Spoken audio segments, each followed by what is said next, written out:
Shalom, selamat pagi, selamat menikmati hari baru, hari karunia Tuhan hari ini, hari Jumat 30 Januari 2026. Dari Bukit Sion Makale, saya menyapa ibu bapa, saudara-saudara dan anak-anakku sekalian. Semoga dalam keadaan sehat karena rahmat, berkat, dan pertolongan Tuhan. Sebelum kita memulai aktivitas kita hari ini, kita akan membaca firman Tuhan sesuai dengan renungan harian Gereja Toraja, yaitu 1 Timotius pasal 5 ayat 17 sampai ayatnya yang ke-24. 1 Timotius pasal 5 ayat 17 sampai dengan ayatnya yang ke-24. Namun sebelum kita membacanya, mari kita minta kekuatan di dalam doa dan kita berdoa. Ya Tuhan, Bapa yang rahmani dan rahimi, terima kasih Tuhan sudah membangunkan kami dengan tubuh yang sehat. Kami akan memulai aktivitas kami akan memulai pekerjaan kami hari ini. Tuhan tolonglah, kasihanilah, lindungilah, dan sertailah kami. Dengarkan doa kami, karena kami akan membaca, mendengarkan, dan merenungkan firman-Mu. Dalam Yesus Kristus kami berdoa. Amin. 1 Timotius pasal 5 ayat 17 sampai dengan ayatnya yang ke-24. Firman Tuhan, penatua yang baik pimpinannya patut dihormati 2 kali lipat, terutama mereka dengan jeripaya berkhotbah dan mengajar. Bukankah kitab suci berkata, janganlah engkau memberangus mulut lembu yang sedang mengirik, dan lagi seorang pekerja patut mendapat upahnya. Janganlah engkau menerima tuduhan atas seorang penatua kecuali kalau didukung 2 atau 3 orang saksi. Mereka yang berbuat dosa hendaklah kau tegur di depan semua orang agar yang lain itu pun takut. Di hadapan Allah dan Kristus Yesus dan malaikat-malaikat pilihannya, kupesankan dengan sungguh kepadamu, camkanlah petunjuk ini tanpa prasangka dan bertindaklah dalam segala sesuatu tanpa memihak. Janganlah engkau terburu-buru menumpangkan tangan atas seseorang, dan janganlah terbawa-bawa ke dalam dosa orang lain. Jagalah kemurnian dirimu. Janganlah lagi kamu minum air saja, melainkan tambahkanlah anggur sedikit, berhubung pencernaanmu terganggu dan tubuhmu sering lemah. Dosa beberapa orang mencolok seakan-akan mendahului mereka ke pengadilan, tetapi dosa beberapa orang lagi baru menjadi nyata kemudian. Ibu bapa, saudara-saudara, dan anak-anakku yang dikasihi di dalam Kristus Yesus, dari bacaan ini saya memberi tema melayani dengan hormat dan berkeadilan. Melayani dengan hormat dan berkeadilan, atau bisa juga dikatakan melayani dengan hormat dan berkeadilan ya. Di sebuah kampung ada sebuah jembatan kayu yang setiap hari dilewati warga, dan jembatan itu dibangun oleh beberapa orang yang bekerja pagi, siang, dan malam.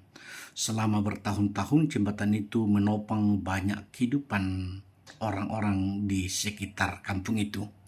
Anak-anak pergi sekolah, petani mengangkut hasil panen, dan orang sakit dibawa berobat dan lain sebagainya. Sungguh luar biasa peranan dari jembatan itu. Namun anehnya hampir tidak ada yang mengingat siapa yang membangunnya. Yang sering dibicarakan, yang sering disampaikan orang, yang sering diangkat adalah justru kesalahan kecil. Wah, jembatan ini papannya sudah retak, sudah bolong-bolong, bunyi berderit ketika dilalui.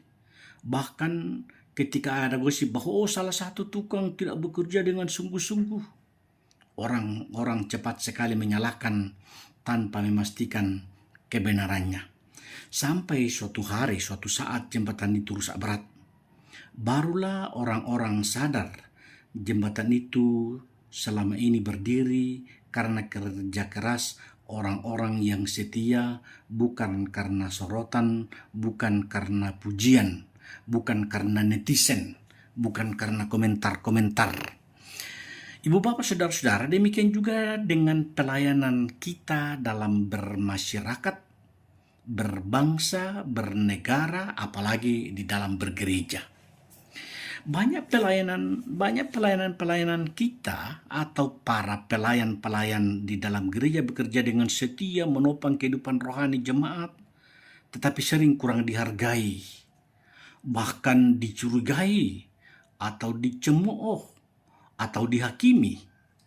Melalui firman yang kita baca 1 Timotius pasal 5 ayat 17-24 ini, firman Tuhan mengajar kita bagaimana memperlakukan para pelayan Tuhan dengan rasa hormat, dengan penuh keadilan, dengan tanggung jawab, sambil tetap menjaga kekudusan dan integritas di dalam bergereja, berbangsa, dan bermasyarakat.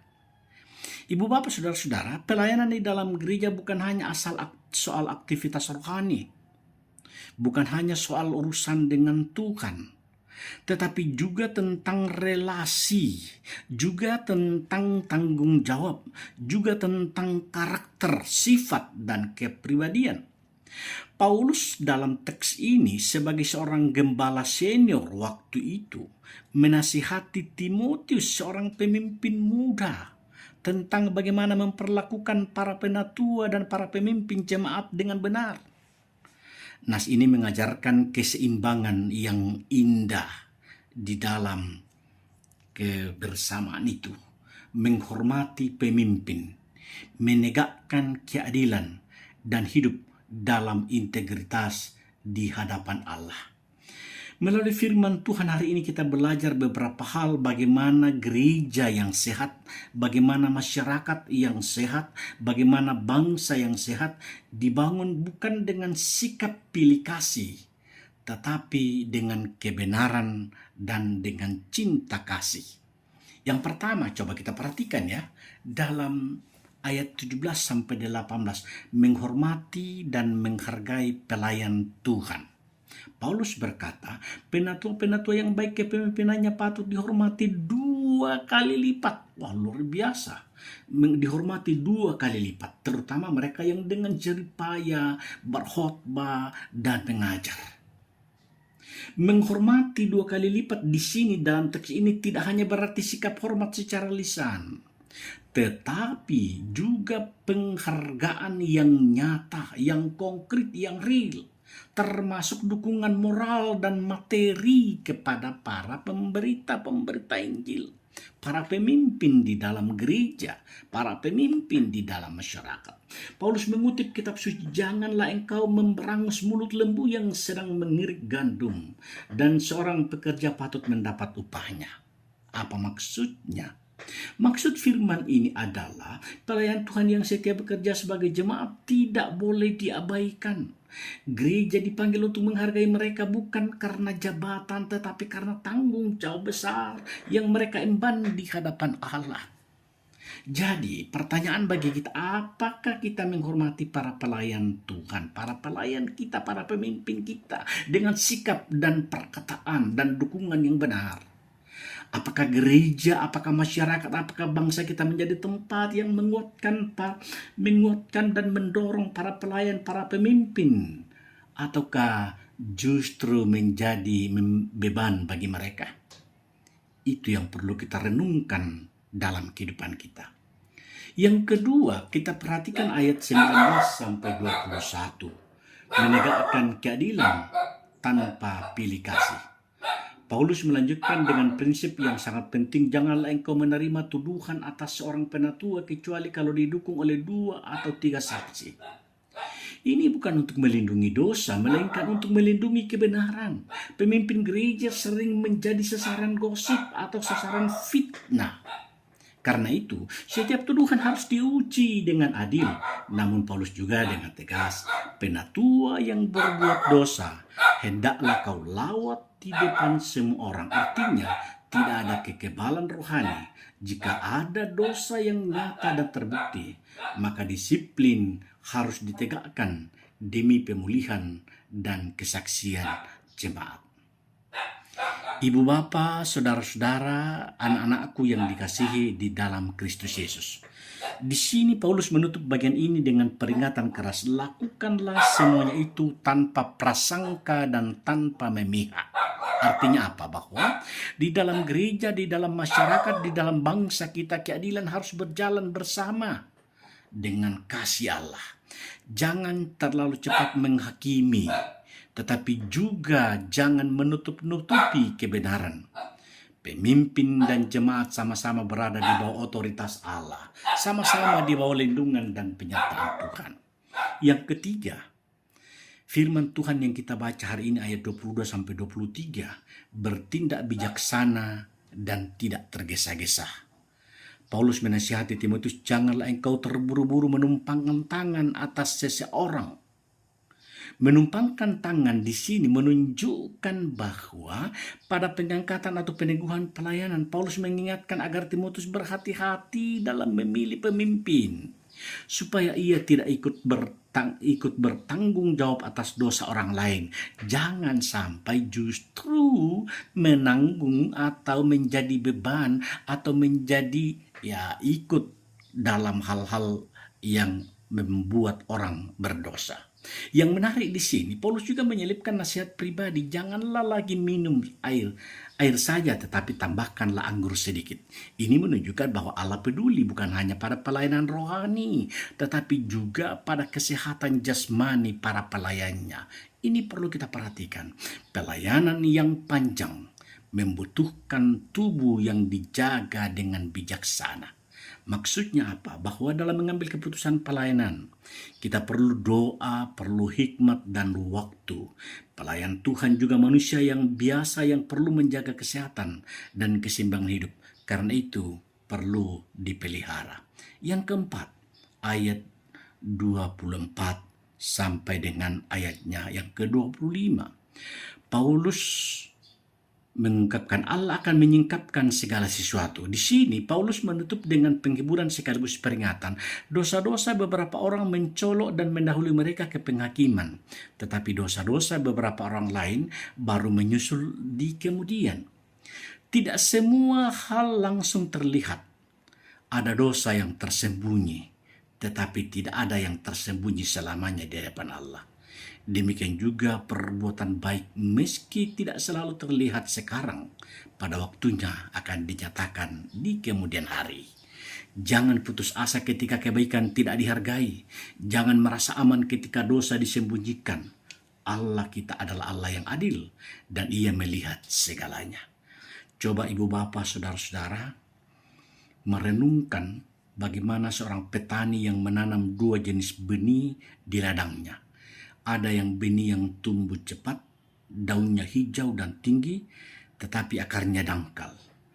Ada juga benih yang pertumbuhannya lambat, hampir tidak terlihat, tetapi akarnya sangat kuat dan dalam.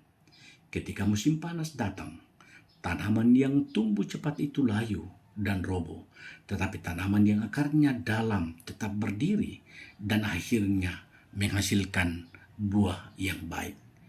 Paulus mengingatkan Timotius dan juga kepada kita bahwa tidak semua hal langsung terlihat. Ada dosa yang segera nampak, ada juga yang tersembunyi. Ada kebaikan yang cepat dipuji, ada pula yang diam-diam setia.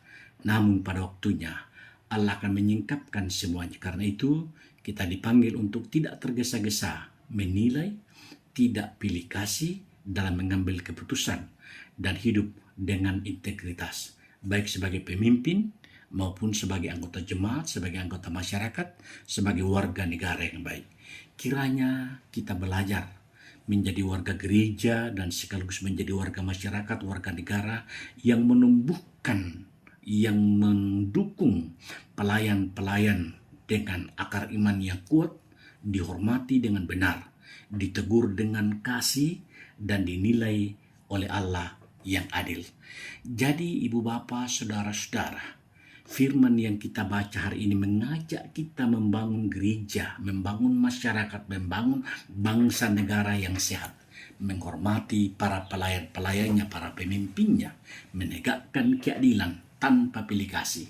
Bertindaklah dengan bijaksana, hidup dalam integritas di hadapan Allah. Kiranya firman ini menolong kita, menolong ibu bapak saudara-saudara, menolong kita semua sebagai pemimpin maupun sebagai warga, baik sebagai warga gereja maupun warga masyarakat, untuk melayani Tuhan dengan hati yang tulus, dengan hidup yang benar, dan sikap hidup yang bertanggung jawab di hadapan Tuhan.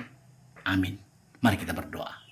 Terima kasih Tuhan, Engkau sungguh baik. Engkau menolong, Engkau mengasihi, Engkau memberkati kami. Firman-Mu yang Engkau perdengarkan kepada kami, kiranya tinggal dan diam di dalam hati kami, agar kami hidup oleh firman-Mu. Bapa Surgawi, kami berdoa untuk para pemimpin-pemimpin kami, baik pemimpin di dalam gereja, pemimpin di dalam masyarakat, pemimpin dalam kelompok-kelompok. Tuhan tetap memberkati kami, melindungi kami. Biarlah ya Bapa, para pemimpin-pemimpin boleh melayani, boleh memimpin, boleh menjadi saluran berkat-Mu untuk hormat dan kemuliaan bagi nama Tuhan saja.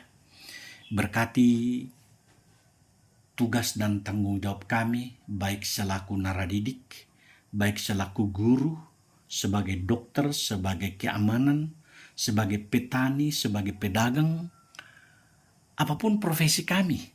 Kami percaya Tuhan berkenan memberkati dan melindungi kami, agar apa yang kami kerjakan boleh mendapatkan hasilnya, nama-Mu tetap kami masyhurkan. Kami berdoa untuk bangsa dan negara kami, berikan kami kedamaian, ketentraman, ketenangan, agar hidup kami hidup yang mengandalkan Tuhan saja. Dengarkanlah doa kami, dengarkanlah permohonan kami, karena kami bersyukur kepada-Mu, di dalam Kristus kami berdoa. Amin. Kurang semangat, puang pasakiki masalah nasang.